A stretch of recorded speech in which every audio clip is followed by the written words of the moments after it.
Olá pessoal, bom dia. Estamos em um novo podcast da Bucherri Marine. Hoje está de dia, está um sol bonito aqui em Olinda, estamos com janelas e portas abertas.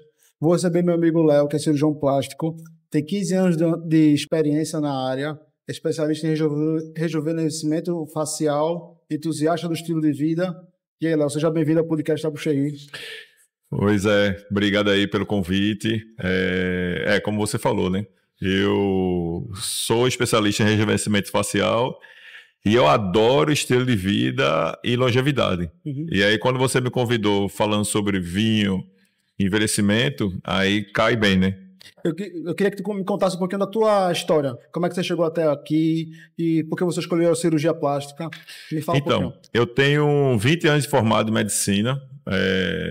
Eu acho que eu escolhi cirurgia plástica por influência do meu pai. Meu pai dizia, quando eu era adolescente, que se fosse médico fazia algo para as mulheres. E a cirurgia plástica, 95% do meu público são mulheres. E eu relutei muito na faculdade para escolher esse caminho, mas aí vai clareando, né? Vai tirando a cortina e a gente vai cada vez andando e vendo que é esse o propósito e a gente vai fazer as especializações, que é uma jornada muito longa, né? Antes de fazer a especialização, a gente faz curso de medicina, que são 6 anos, e a minha especialização durou 6 anos também, porque eu fiz um ano a mais, que era opcional. Eu resolvi fazer só para ter um pouco mais de bagagem cirúrgica, e a gente fez cirurgia plástica, e desde então a gente investe nessa questão do rejuvenescimento facial. É uma coisa que me fascina, né? Fazer a transformação, ou às vezes, como eu digo aos meus pacientes, fazer a congruência da mente com o estado físico. Porque às vezes a gente envelhece fisicamente, só que a mente ainda é jovem. E quando se olha no espelho, tem essa incongruência, a qual muitos procuram, né? Muitas mulheres e até homens procuram para fazer esse casamento e essa intersecção entre a mente jovem e o rosto jovem. E a gente está aí no mercado entregando isso para a população. Que legal. E basicamente é isso. Você falou que sua especialização teve um ano a mais. Por quê? Você faz especialização de cirurgia ou é cirurgia plástica? Então, a gente primeiro faz cirurgia geral. E aí, quando terminou a cirurgia geral, ainda estava na dúvida, porque eu sou um cirurgião que eu gosto de estar no bloco cirúrgico. E aí eu fiz um ano opcional de cirurgia geral. Para pensar um pouco mais, mas na metade desse ano opcional, aí a decisão foi efetiva e resolvi fazer. E foi legal porque nesse período eu conheci Fernanda, né, que é minha esposa, que é minha anestesista também. E a gente trabalha desde quando a gente terminou a residência juntos. Fazendo essa parceria que até agora tá dando tudo certo. Ah, que legal. Então ela também faz a cirurgia, ela tá no teu bloco? Isso, ela faz parte da equipe. Ah, que legal, parabéns, isso é legal. Léo, nosso objetivo hoje é ser um podcast esclarecedor. Certo. A gente traz aqui na Bucherri Marine podcasts que falam sobre vinhos e a gente intercala com podcasts que falam de assuntos relativos ao mundo do vinho, o universo dessa experiência sensorial. Então, o vinho como experiência sensorial, a gente considera, e é um posicionamento meu e de alguma legislação de alguns países, como alimento. Só que aqui o Brasil, ele taxa, ele registra os vinhos como uma bebida alcoólica. Então, a gente tem uma legislação que trata do vinho, sobre percentual de álcool, percentual de açúcar e tudo mais. Isso traz uma pecha muito grande para a bebida em si. Porque se você vê os países europeus, por exemplo, o vinho faz parte do estilo de vida. Então, você vai ter um almoço com o vinho, você vai ter um jantar que acompanha uma taça de vinho. E aí surgem aquelas dúvidas. O que é saudável? O vinho hoje, você pode tomar o vinho todo dia ou você não pode? Aí eu vou começar a te perguntar uma série de mitos e verdades para a gente trazer isso para o mundo da saúde, para a gente tratar o vinho como uma bebida que vai ajudar a sua saúde e não lhe prejudicar. Então, a primeira pergunta é saudável você beber todo dia? Isso você já está extrapolando o bem-estar físico? O que é que você me fala sobre isso? Então, a questão do saudável, do vinho especificamente, a grande questão é o álcool. A gente sabe que o álcool é deletério, o álcool ele prejudica a recuperação muscular, prejudica o sono, e a questão de beber em excesso é o álcool, não o vinho em si, a uva, né? Mas como o vinho é uma bebida alcoólica aqui no Brasil, né? E eu já vi também essa questão da legislação em alguns países, até a questão de taxação de imposto, né? Isso, que é diferente. Exatamente. Não tem problema você beber uma ou no máximo 2 taças. E de preferência, para não prejudicar o sono, ser até o início da noite. Porque o álcool ele prejudica o sono em determinada fase do ciclo, né? Do sono. Mas beber uma taça de vinho, ou no máximo 2, a princípio não tem problema. O problema é o excesso. Como tudo na vida, como né? Tudo na vida, é verdade. Agora, você fala uma coisa interessante. Quer dizer que beber de noite, qualquer bebida alcoólica em geral, é prejudicial ao sono? Isso.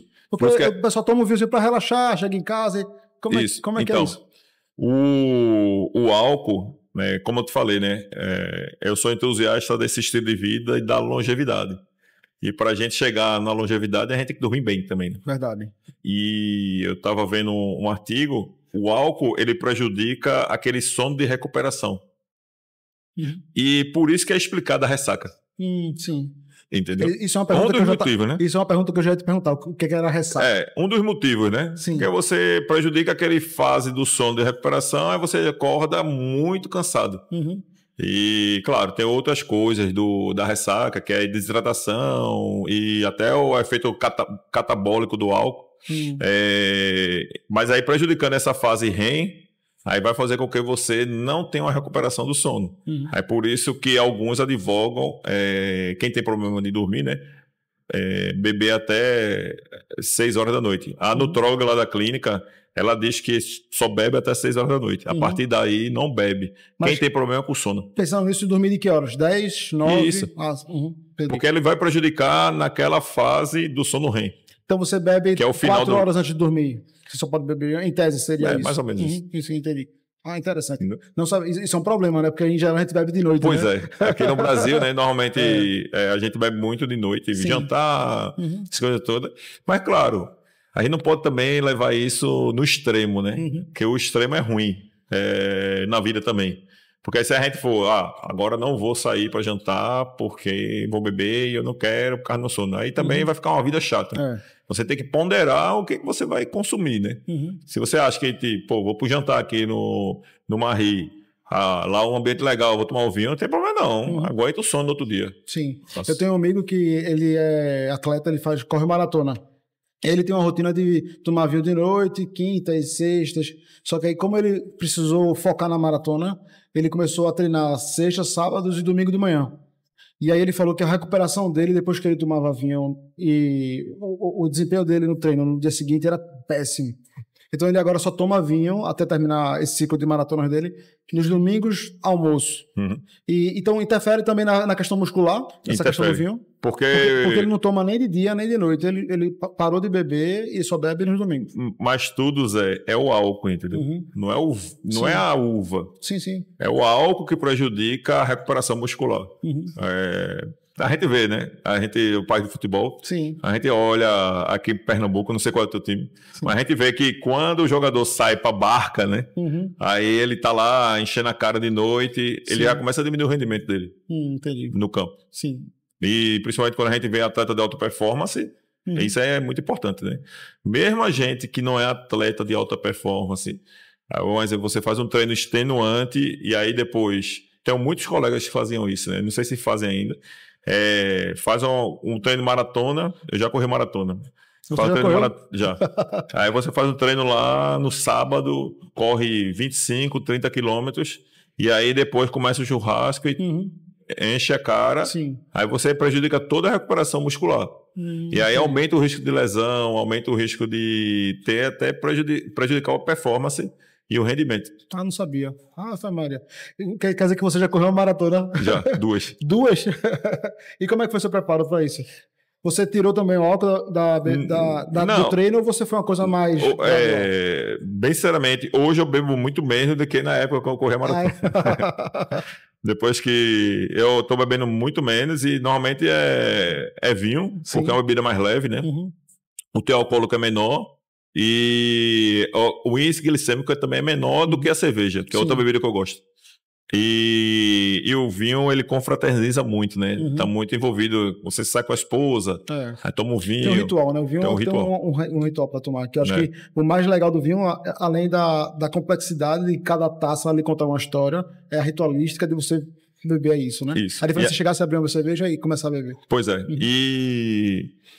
E aí, quando eu corri a maratona, no final do ciclo, aí eu dava uma diminuída, porque senão não dava para recuperar daquele treino ou aquele esforço que a gente fazia até durante a semana. Sim. Porque tem semana que você corre 60, 80 quilômetros. Quando você soma tudo, né?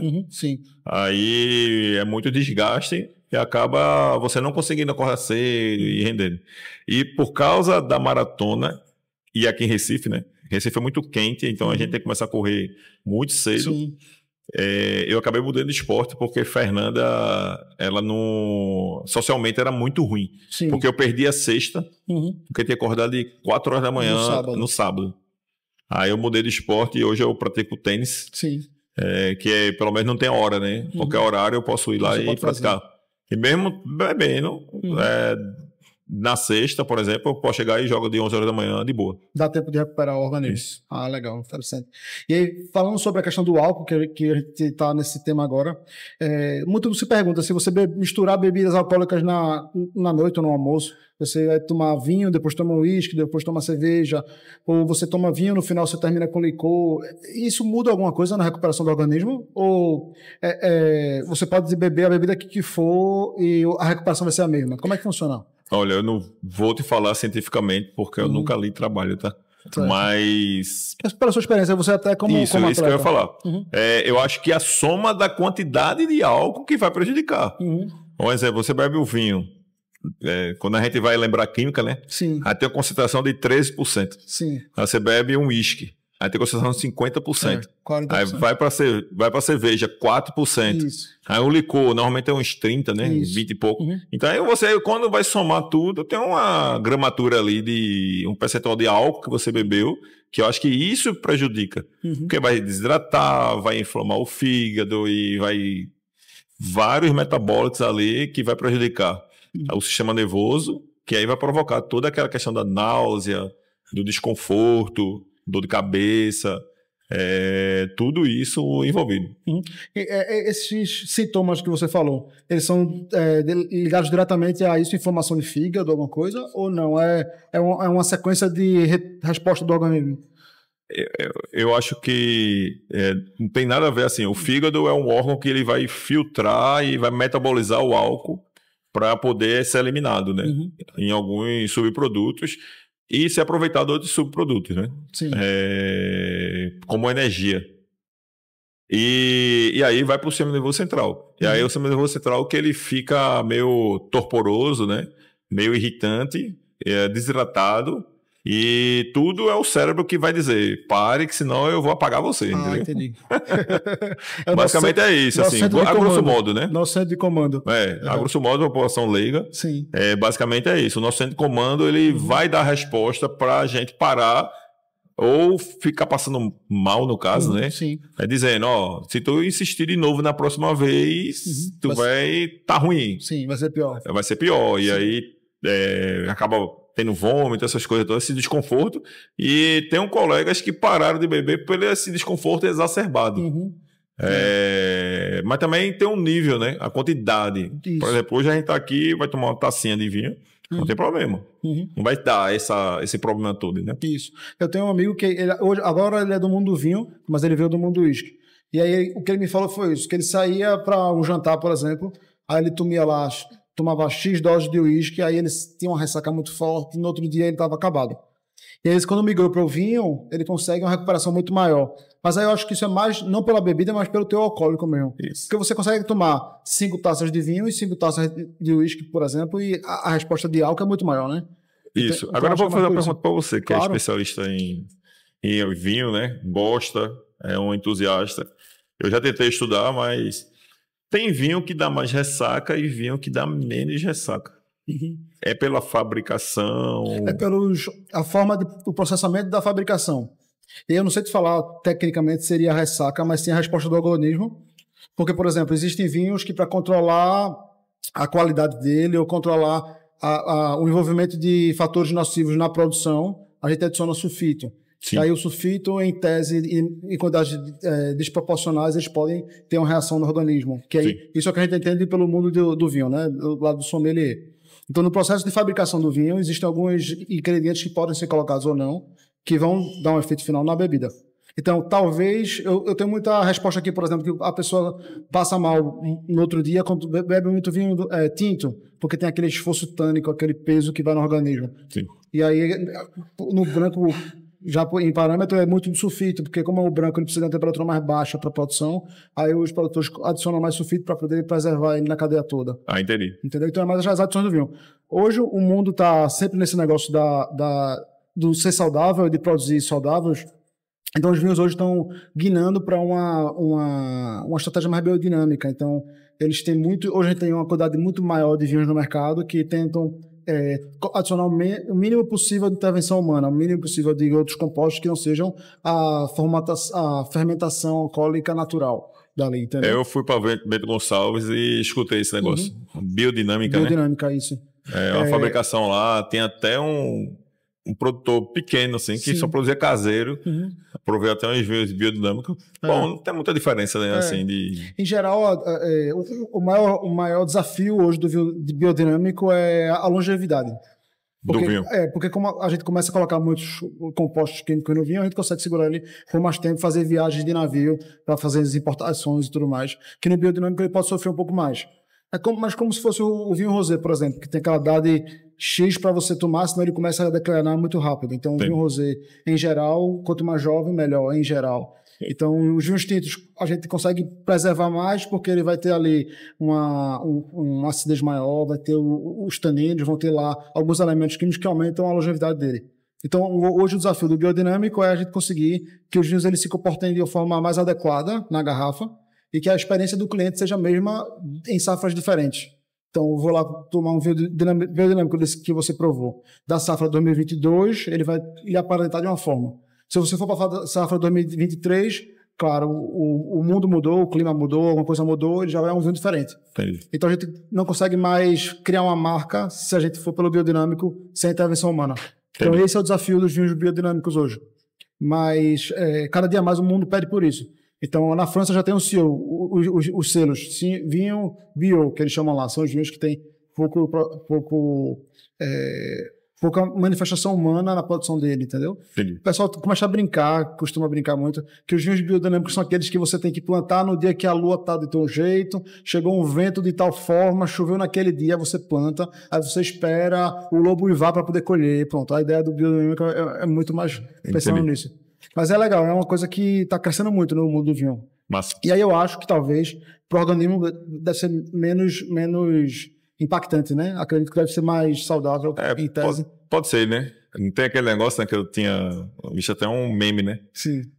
Tá na dúvida da dieta, faça a dieta de Deus, né? Qual é a dieta de Deus? A dieta de Deus é o que o Deus criou. Sim. Que o Deus plantou, o que a terra dá e o que a terra cria, né? Aí é o que o vinho dá, né? Aí sem intervenção humana, né? Sem intervenção humana. Aí quando você bota, tipo, industrializado, aí não foi Deus que fez. Não foi Deus que fez. Gostei da ideia. Isso, inclusive, é uma pergunta que eu estava até pensando em te fazer. A gente tem aqueles rankings, né? Países com maior taxa de mortalidade, ou então países com a população mais longevas. Aí você vai lá assistindo televisão, um programa sobre o país, um país lindo que fica lá na Grécia, que o pessoal tem a dieta de azeitona e vinho. E aí aqui quando eu fiz a Boucherie Marine, a gente pensou muito em seguir a dieta mediterrânea, que pela Unesco é um patrimônio cultural, que seria métodos de produção regionalizados, com ingredientes regionais e o saber fazer regional. E aí, bem, pensando nisso aqui, esse pessoal bebe vinho. Será que o vinho ele ajuda a pessoa, claro que tomando em quantidades adequadas, a ter uma vida mais longa, com saúde? Então, tem aquele... como é que eu posso dizer? Resveratrol, né? Resveratrol do vinho tinto, que está na casca da uva, é um antioxidante. Mas não é só ele, entendeu? Hoje é muito difícil a gente dizer que a dieta A, B ou C é a dieta perfeita para você seguir. A mediterrânea é a que mais tem consenso, que tem mais benefícios. sobre a dieta. E quando a gente vai pensar em longevidade, não é só a dieta. É uma série de coisas que deixam a pessoa mais longeva e outras que morrem mais cedo. Uhum. Por exemplo, eu li um livro ultimamente que mostra que se você tiver centenário em casa, a chance de você também ser centenário aumenta muito em relação a uma pessoa que não tem. Uhum. Aí, alguns lugares do mundo, a comida é mais artesanal em si. Isso também favorece. Então, o vinho, ele não é um preditivo. Ele está numa soma de fatores que faz com que ajude na longevidade. Uhum. Ele é mais um ingrediente. Porque teve uma época que chegou, né? Não, tome vinho tinto, que o resveratrol é um antioxidante, é da longevidade. Reativa células mortas e tudo mais. Não, não é bem assim. Vamos lá, falar sobre o antioxidante. O antioxidante, a gente tem um estresse oxidativo diariamente. Acordou, respirou, vai produzir um radical livre. E o antioxidante, que pode ser o resveratrol, a vitamina C, o ômega 3, ou uma série de micronutrientes, ao grosso modo, né? Que ele vai fazer com que você elimine ou ajude o organismo a eliminar esses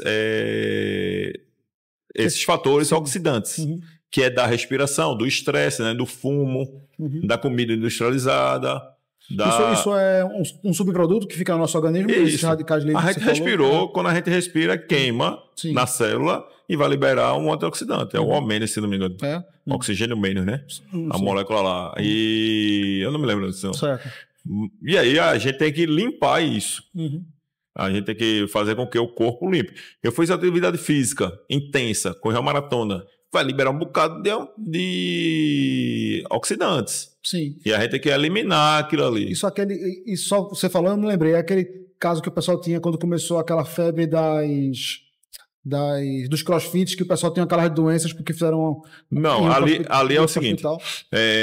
Aí a gente já vai para outra. É outra história. Aí tem desculpa que eu misturei. Não, mas a gente pode fazer. Por exemplo, o cara fazer um exercício muito extenuante, você vai acabar tendo lesão muscular, e a lesão muscular vai liberar oxidantes, né? Que acaba entrando no sangue, a grosso modo, tá? Sim, sim. Não é bem Lembre assim. que nosso podcast é direcionado para bebedores de vinho. Isso. Então, assim, porque o cara pode ser até fuzilado, né? Dizendo que o cara tá falando besteira. Mas aí vai liberar, e aí tem a mioglobinura é uma consequência, né? Rabdomiólise. Aí pode ter uma rabdomiólise, que é a quebra da musculatura no excesso e faz com que aquela musculatura fique muito lesionada e libere as substâncias que está dentro do músculo e não era para estar na circulação periférica do sangue. Entendi. Aí é uma coisa assim que... não sei se é isso que você está falando, tá? Se você fizer uma atividade física muito extenuante, pode acontecer isso, que pode ser o crossfit, pode ser tênis, pode ser maratona, qualquer atividade física, entendeu? Eu tenho alguns colegas que teve muito crossfit, né? Sim. Então, o colega até ficou internado uma semana por causa disso. Mas tá de boa, hoje tá lá. Não voltou pro crossfit. Procurou outro, mas eu acho que ele não voltou por medo. De acontecer de novo. Mas não tinha problema, não. Podia voltar tranquilo. Foi reparado. Tá vendo? É por isso que é bom tomar vinho, né? Vinho não tem esse risco. Não vou romper nenhum músculo. Esse movimento aqui é super tem aquele ditado, né? Nunca vi ninguém infartar numa mesa de bar. Numa mesa de bar, nunca vi também. E aí, você falou de infarto. Eu também li uma matéria uma vez que dizia que os vinhos tintos ajudavam na redução do colesterol... Não, no aumento do colesterol bom. Ele tem essa referência.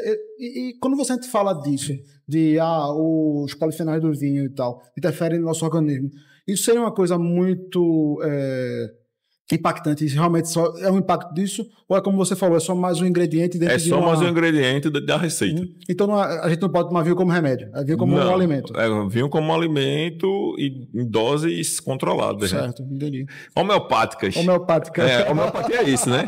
Homeopatia são doses pequenas no longo prazo. Verdade. Aí eu acho que o vinho pode funcionar como um remédio homeopático. Tá ótimo. Você toma uma taça por dia e você vai ter um benefício. Já vai ser organizado. Colocando as agora taxas sim, de... só uma coisa. Sim. Você falou do benefício. É no vinho tinto. Porque o Reveratrol não tem no vinho branco, né? Ah, sim. É na casca da uva tinta. Então no vinho branco, a gente tem alguma coisa que traga benefício? Não.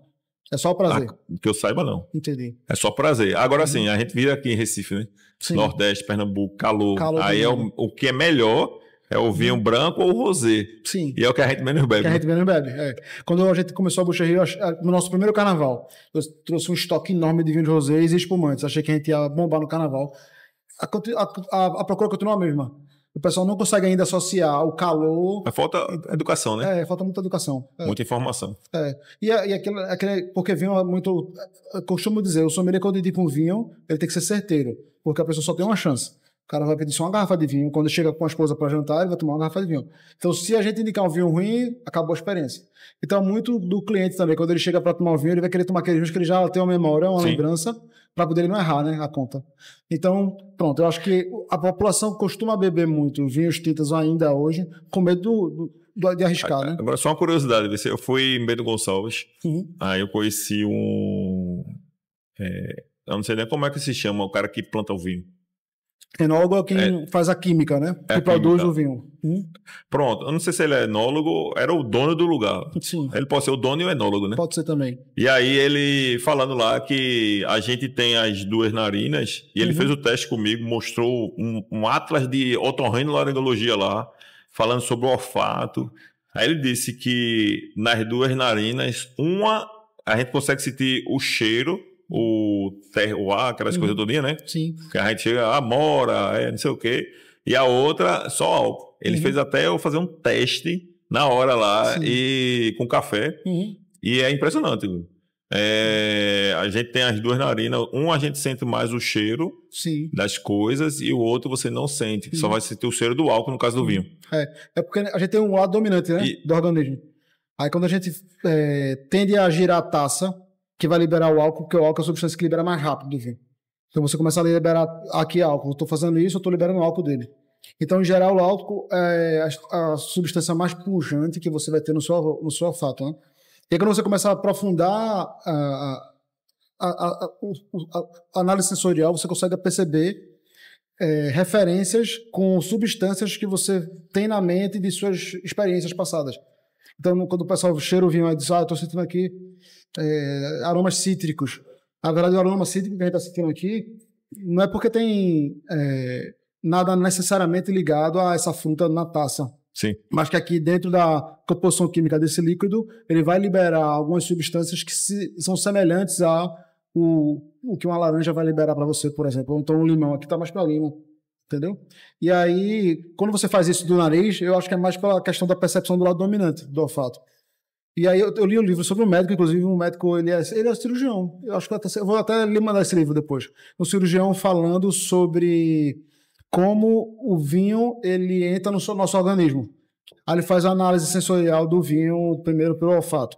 Aí ele fala isso que eu acabei de falar, e aí ele começa a falar que as moléculas do vinho, elas passam pelo canal, que eu não sei o nome, claro, obviamente, mas elas encostam um sensor que a gente tem aqui na narina, e aí esse sensor codifica essa informação que manda para o nosso cérebro, que faz a correlação com alguma outra coisa... Do cheiro passado. Do cheiro passado. Até brinquei. Pô, eu acho isso fantástico, eu acho isso incrível. Aí o cara vai lá, a gente... Toda a minha infância aqui em Recife, né, Pernambuco, aí o cara... Cheiro de amora silvestre. Eu desse bicho, eu nunca cheirei uma amora silvestre, velho. Aí eu brinquei com minha cunhada uma vez, né, desse... Caramba, cheiro de manga com tapioca, velho. Pronto, Eu tava... Isso é bem verdade. Eu tava numa degustação em São Paulo. E aí ela, não. Aí eu disse, não, é minha memória afetiva, velho. É sua memória. É o cheiro que eu quero. É o cheiro que você quer. A gente tava degustando um vinho lá em São Paulo, numa degustação que eu fui. E aí o pessoal tava com esses aromas assim, super europeus, né? Aí eu, caramba, eu tô sentindo um cheiro aqui de maracujá e abacaxi. Pronto. Aí todo mundo riu. Mas é verdade, é a minha memória relacionada àquela bebida. É isso. Entendeu? É legal, é. E aí, pronto, aí esse livro também ele fala da língua da pessoa. Que a parte lateral da língua vai pegar determinada substância, a ponta pega outra substância, ao meio outra, e atrás as papilas pegam outro tipo de sabor.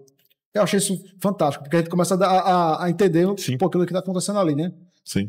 Aí me diz uma coisa, quando você faz uma cirurgia plástica no rosto, mexe no rosto todo, você acaba perdendo a sensibilidade a alguma coisa desse tipo? Não. Como é que funciona? Não perde, não. Normalmente hoje, né, a técnica que eu uso é o Deep Plane e o Deep Neck, que são técnicas profundas, a qual a gente puxa toda a musculatura juntamente com a pele e reposiciona. Uhum. Mas não perde a sensibilidade. Qualquer cirurgia plástica, ela fica sem sentir a região perto da cicatriz. Qualquer cirurgia, na verdade, Sim. né? Por um período temporário, que pode demorar 3, 4 meses. Claro, alguns pacientes que são minoria perdem a sensibilidade para sempre. Tá entendendo? Mas não é o objetivo. E falar sobre cirurgia, tu falasse aí, e aí só um adendo aqui de álcool. Quem faz cirurgia, qualquer que seja, não é bom beber álcool. Sim, é uma pergunta Pelo boa. mesmo raciocínio raciocínio do atleta. Você está se recuperando, a cirurgia, queira ou não queira, vai liberar metabólitos, né? Que são os oxidantes, e precisa ser os antioxidantes para tomar. Aí o cara, então eu vou tomar tacinha de vinho tinto. Mas aí o álcool ele pode fazer com que você retenha mais líquido e enche, e aí acaba forçando os pontos, tudo isso. Entendi. Então é bom evitar, pelo menos até seu médico liberar, né? Sim. Normalmente eu tenho uma rotina de avaliar 15 dias para ver se está tudo bem, e depois 30 dias. Em geral, uma recuperação normal, fora assim, fora de irregularidades. 15 dias o pessoal já pode voltar a tomar uma coisa? A cirurgia plástica facial, ela tem o período de 24 horas, que é o período crítico. Caso não aconteça nada, aí tudo certo, a paciente vai inchar mais um pouquinho, né? Sim. Até 48, 72 horas, depois desincha. Vai desinchando rapidamente. Eu tenho um paciente que foi para o aniversário de uma filha com 15 dias. Foi mesmo. Botou uma maquiagem, aniversário. Eu tenho outra paciente recentemente, que até Fernanda é amiga de Fernanda, e viu no cinema com 12 dias de cirurgia. Foi mesmo. Botou a maquiagem e foi. De boa. Sim. Entendeu? Claro, eu digo que a cirurgia plástica facial, o importante eu digo que não tem um afastamento físico, tem um afastamento social. Sim. Porque a pessoa fica um pouco inchada, né? Um pouquinho roxinho, aí tem vergonha, né? Aparecendo na frente dos outros, e aí acaba se afastando do trabalho por causa disso. Mas não tem uma debilidade física, feito quando a gente vai fazer uma cirurgia corporal, uma cirurgia ortopédica, né? Ou outra qualquer. Não, isso que você trouxe é interessante, porque eu sou super leigo em questão de cirurgia. E aí eu sempre fico pensando, o cara vai fazer uma cirurgia da face, ele vai passar pelo menos 2 meses para se recuperar. E você está me trazendo um negócio que para mim é surpreendente. 12 dias, 15 dias, a pessoa já está saindo. O resultado, né, da cirurgia, e de qual é a cirurgia, né, plástica, com 4 a 6 meses. Aí, se eu for fazer uma rinoplastia, por exemplo, o resultado final, né? Quando a gente fala de resultado final... Você falou rinoplastia. Na rinoplastia, você mexe nessas células, nesses sensores do olfato? Boa pergunta. Boa pergunta. Pode perder a sensibilidade do olfato. Porque na hora da osteotomia, né, que é a fratura do osso nasal, pode quebrar a placa crivosa, né? Onde fica os sensores. O nome é esse, placa crivosa? Onde ficam os sensores. Sim. Pode. É um efeito adverso. Sim, entendi. É que nem a ressaca. Entendi. Entendeu? É raro, mas pode acontecer. Entendeu? E aí você pode ficar sem sentir o cheiro. É a mesma coisa quando você sofre um trauma, né? Sim. Facial, você pode quebrar essa placa e aí acaba desinevando ali e você fica. O Covid foi muito assim, Foi né? muito assim, Entendeu? E as pessoas que fumam, que têm o hábito de fumar, eles tendem a prejudicar essa placa também? Também. Sim. Também. Isso... O fumo, acho que das coisas de longevidade, acho que hoje está se fumando cada vez menos, né? Sim. Na Europa se fuma mais, né? Eu fui para a Itália, a gente viu lá e eu fiquei, pô, Fernanda, só fuma aqui, viu? Quando a gente foi aí ver, é 20% da população. Acho que aqui no Brasil é 10 ou menos, isso. Se não me engano. É cada vez menos fuma, né? É interessante que você falou isso, que a gente também traz em parâmetro para o mundo do vinho, a questão, a população europeia tem cada vez mais bebendo menos do que no passado. E aí o pessoal pergunta muito para mim, você acha que isso é uma tendência do Brasil também, o pessoal começar a beber menos? Mas no Brasil é diferente, porque a gente não chegou no nível de maturidade e nem no nível de consumo per capita dos países europeus, por exemplo. Por curiosidade, qual é o consumo per capita? Eu não sei te falar, não. Sabe não? Sei não, eu tive um estudo que era 2013, antes da pandemia, que aí dizia que a quantidade per capita era, acho que não vou nem te falar que eu não lembro, mas era 20% do per capita, do consumo per capita da Europa, por exemplo. Sim. Só que aí isso, durante a pandemia, a gente teve um aumento muito grande do consumo do vinho, e aí eu falando só de vinho, não de bebida, a gente teve um aumento muito grande do consumo de vinho, e aí a gente ficou um pouquinho mais perto, mas ainda assim o consumo per capita da Europa, que eu levo como parâmetro, é o dobro do Brasil, hoje, é o dobro. Por isso que eu digo, antes da gente estagnar e começar a cair, a gente tem que chegar lá para poder começar a fazer isso, né? Uhum. Ó, eu trouxe hoje para a gente fazer uma degustação da nossa ostra. São 3 tipos de ostra. Você pode ir primeiro para poder já aproveitar. A gente trouxe a ostra praeira, que é a ostra normal que você come na praia, que é tudo super típico daqui do Nordeste. Eu trouxe um ceviche de ostra, que é a preparação do ceviche peruano para a ostra. E trouxe uma ostra com alguns ingredientes como se fosse um vinagrete de ostra. Então a gente trouxe um tempero bem cítrico para essa ostra para a gente provar. Eu estou harmonizando hoje, e aí tu pode comer se quiser, eu estou harmonizando hoje esse nosso prato com o chablis.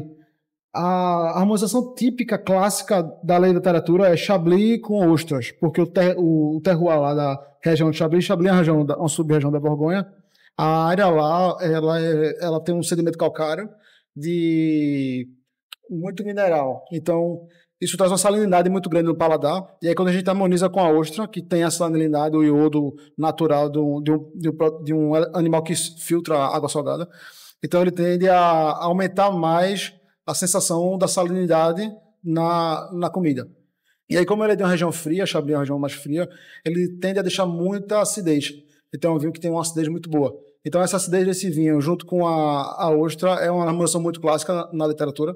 E aqui, para o nosso clima, ela, para mim, é perfeita. Porque a nossa temperatura quente, ele tende a baixar o resfriar nosso paladar. E como ele traz essa dinâmica da estrutura mais fina, mais delicada, então a gente consegue ter um aproveitamento bem interessante com relação a isso. Você já tinha provado? Os pratos? Não, você já tinha provado chablis com ostra? Não. Não? Então, hoje é a hora de provar. Então, pronto. Como é que é? Esse aqui é o vinagrete. Deixa eu... Esse é o vinagrete. Esse aqui é o ceviche. Esse é o ceviche, isso. E esse aqui é a praeira. É igual que o cara come em Boa Viagem. É igual que o cara come em Boa Viagem, exatamente. Só que aqui você está comendo em Olinda.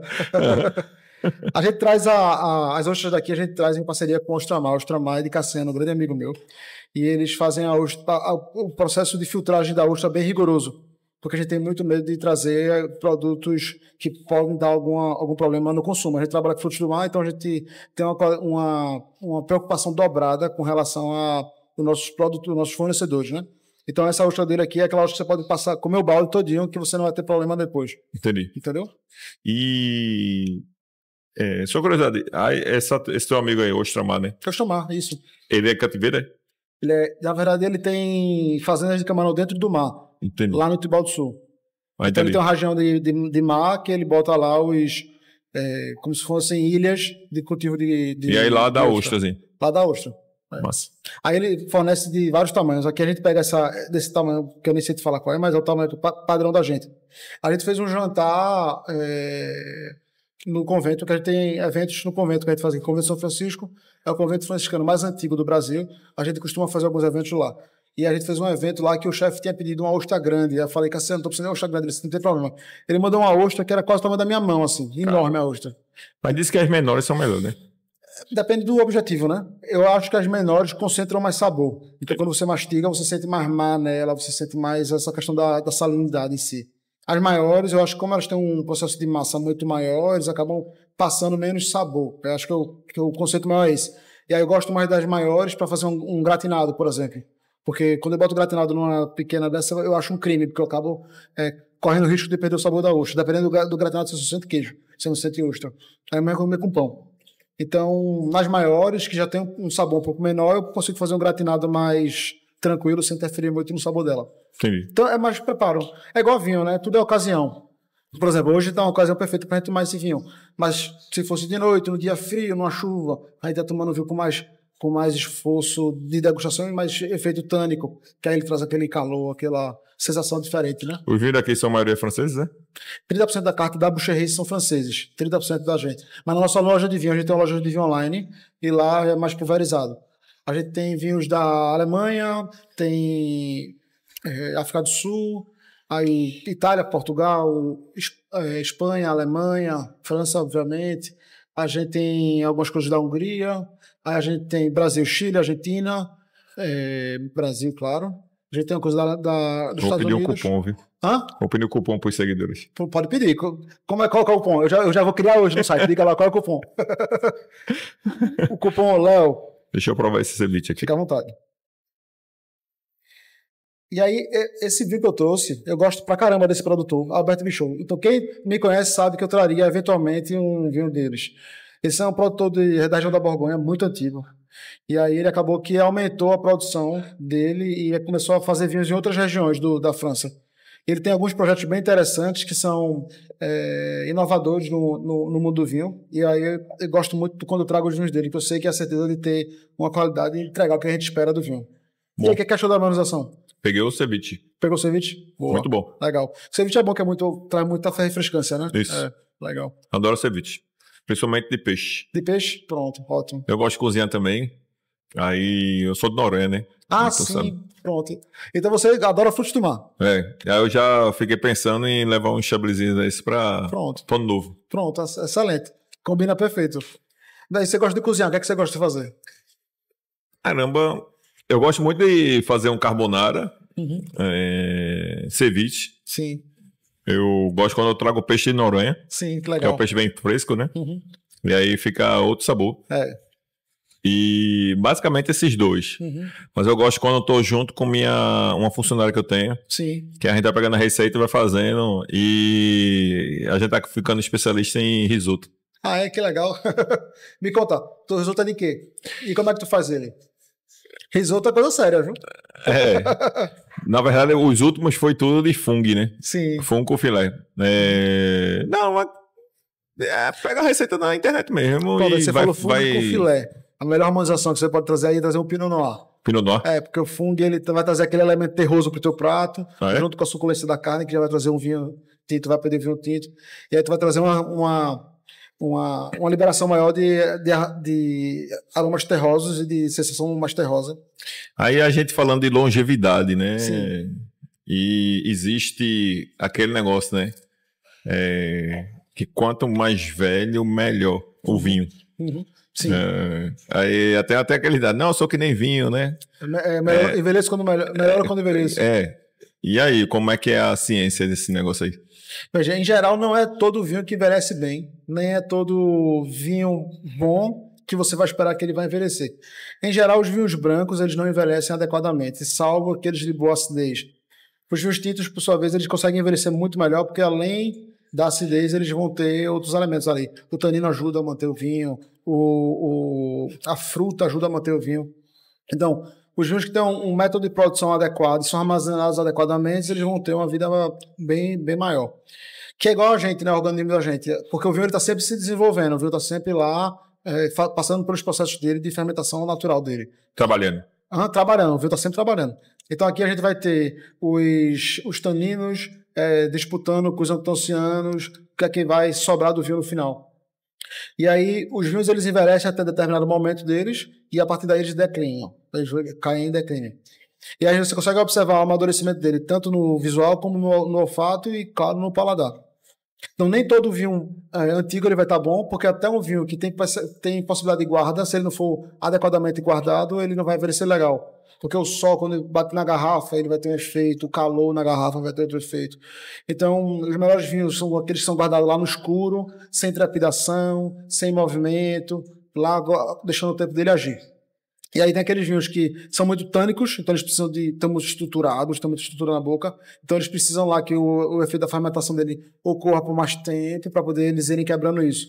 Isso é muito, quando a gente falou agora há pouco dos vinhos biodinâmicos, qual a dificuldade? Que o vinho biodinâmico hoje é como se fazia o vinho antigamente, né? Então, se você vai tomar um vinho hoje pensando naquele vinho de antes, de como ele amadureceu, você pode pegar um vinho biodinâmico colocando que tem esses elementos, colocar ele guardado lá numa adega escondido, ele pode chegar a desenvolver muito bem. Mas é quando você começa a mexer ele, a movimentar ele, já começa a perder risco de movimento. Mas aí os brancos não entram muito nisso. Pronto, que interessante. Um dos vinhos mais caros do mundo é um vinho branco, que é o Yquem, do Château de Yquem, que é um vinho da região de Sauternes, que é França, a região de Bordeaux. Esses são vinhos que eles têm um açúcar maior, porque a uva ela sofre um efeito de botrytis, então ela perde água, sobra açúcar, e todo açúcar que sobra da uva, quando ela vai para a fermentação, ela se transforma em álcool. Então, como esse vinho, o Château de Yquem, o Sauternes em geral, como esses vinhos têm muito açúcar, eles conseguem fazer uma estrutura de vinho para um envelhecimento mais tardio. Então, se você pegar um vinho branco que tem essas características, você consegue envelhecer ele muito bem também. É? O mesmo jeito que você falar, o Pinot Noir da região da Borgonha, em geral, são vinhos com pouca estrutura. Mas eles podem envelhecer bem porque eles têm uma acidez boa. Então, a acidez mantém lá o vinho para poder ele envelhecer legal. Então, vai depender da produção, da região, de como foi feita a ideia do que é que o produtor pensou daquele vinho, né? Então, a gente tem os vinhos portugueses em geral. São vinhos que, em geral, tendem a ser tomados com mais tempo. Então, você vai tomar um vinho 2017 hoje, a gente está aqui em 2024.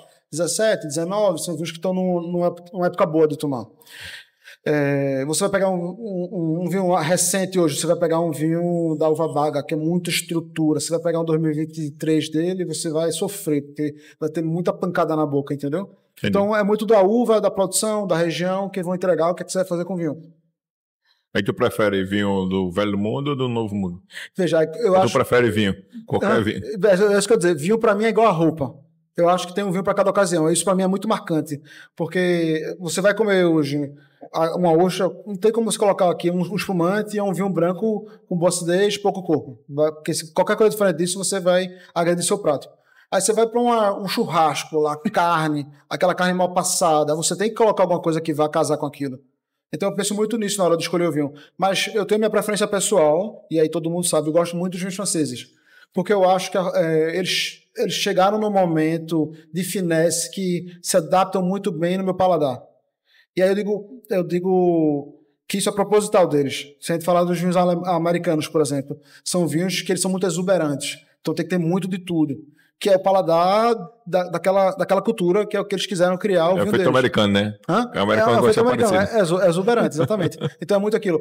Teve uma fase nos Estados Unidos que o vinho tinha que ser tão maçudo que o vinho só era bom se ele deixasse sedimento na garrafa ou no copo. Para você ver de quanta estrutura, né? Já para a França, eles têm até uma brincadeira com relação a isso, que é o vinho para comer e beber, que é o vinho quando sobra o sedimento. Que, em geral, no serviço do vinho não pode sobrar sedimento na taça, se pode sobrar na garrafa. Entendeu? Mas para você ver como é que cultura influencia muito a fabricação do vinho e da comida em geral. Aí você falou de Fernando Noronha. Eu acredito que a cultura lá de comida deve ser, na minha cabeça, né? Muito peixe, muito frescor. Quando a gente vai na essência de Noronha, é peixe, e eu acho que porque eu me lembro muito da minha infância, né? A minha infância e na minha adolescência tinha meu avô criava carneiro. Que legal, na ilha? Então eu não sabia disso. Tinha isso também, né? Não sei se é cultural, né? Mas como era uma época, como ele foi para lá com 18 anos, e aí tinha aquela cultura de subsistência, né? Aí tinha que criar. Sim. Então acho que basicamente Noronha é peixe, né? E tem essa questão de terra, que pode ser o carneiro assim, mas é peixe, basicamente. Eu acho que em terra deve ser animais pequenos, né? Por causa do tamanho e tudo mais. Eu penso muito nisso na Noronha, eu penso muito, associo a peixe, em geral a peixe. Eu não associo nem muito a crustáceos, eu acho que não deve ter nenhuma cultura muito forte disso, né? Ou tem lagosta, camarão e etc. Então, ou é mais peixe mesmo? Noronha, por causa da preservação, não pode pegar... Tem essas coisas, mas não é nativa, né? Sim, tudo traseiro do continente. Peixe é nativo? Não, peixe é nativo. Pronto. Então, se eu fosse para Noronha, eu ia levar um estoque de vinho branco. Vinho branco. Vinho branco, boa acidez, pouco corpo, pouca madeira, se possível sem madeira, para poder desfrutar o máximo desses peixes. E como é que é o prato típico de Noronha? É o que? Uma muqueca? Não. Um peixe grelhado? Acho que é peixe da folha da bananeira. Da folha da bananeira. Mas... E ele traz o que da folha da bananeira? Ele traz alguma estrutura? Não, acho que a gente usa a folha bananeira mais para... Cozimento. O cozimento na brasa, né? Então ele vai ser um peixe soltinho, bem molhadinho, isso. Né? Pronto. É aquele negócio, meu tio adora fazer esse tipo de peixe. Cheirou, tira do fogo. Que legal. Basicamente ele tá quase... Não tá cru, né? Sim. Mas tá pouco cozido. Sim. Porque senão fica muito seco. Entendi. Então pronto, você tem que levar um estoque de Sauvignon Blanc, o Chardonnay feito o Chablis, Chardonnay mais refrescante. Ainda bem que eu vou levar um cupom hoje. Vai levar cupom, espumante, pode levar champanhe, pode levar espumante. E a gente tá indo no ano novo. Legal. E quem vai é Patrícia e Túlio também. Que legal, João também. Patrícia e Túlio é amigo da gente, é amigo do mesmo grupo. E aí, já vou pegar o cupom e... Fechado. Quer que eu mande entregar lá? Se quiser, eu mando entregar lá. Poxa, aí. Na loja online. Né? Loja online, já mando entregar lá. Chega rapidinho. Deixa eu ver mais. Outra curiosidade. O que é que você pensa disso, dessa nova geração que tem a beber menos? Você acha que isso automaticamente vai trazer mais saúde ou não? Rapaz, acho que não, velho. Não tem o certo e errado, né? Se a geração mais nova tá bebendo menos, eu acho que... Eu vou dizer que quando eu tenho 45, né? Quando a gente tinha 10, 15 anos ali, eu me lembro, eu saía para comprar cerveja para minha avó, com 11 anos. Sim. Hoje, se tu pedir para tua filha comprar, tu vai ser preso. Tu tá lá chegando no mesmo dia. Então, eu acho que a bebida alcoólica, na nossa geração, era uma coisa mais comum. Eu não sei também, é claro.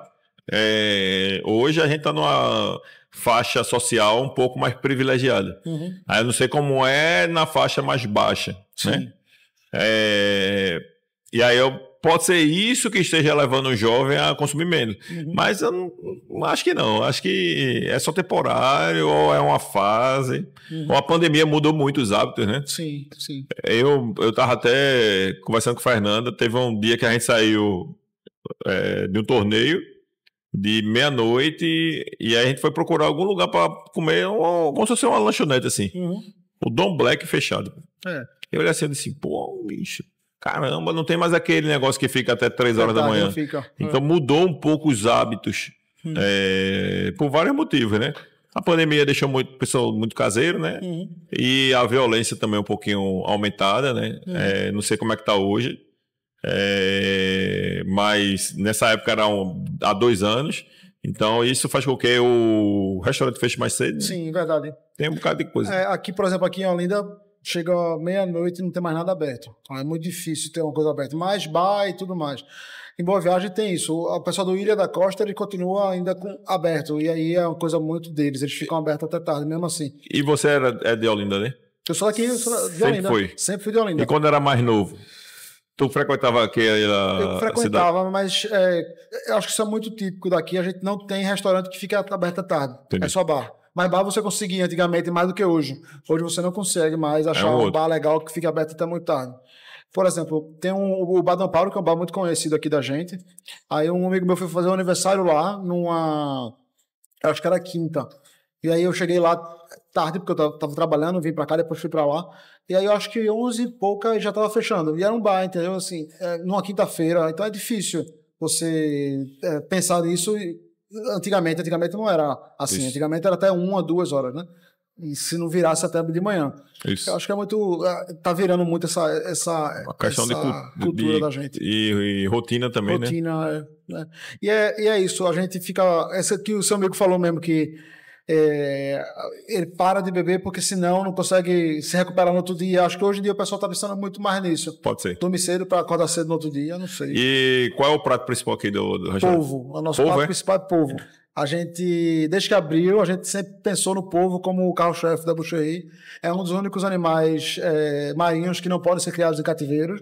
E aí a gente pensou nisso pela a liberdade e porque é um prato que eu gosto muito de comer. Então, desde sempre, a gente sempre teve polvo.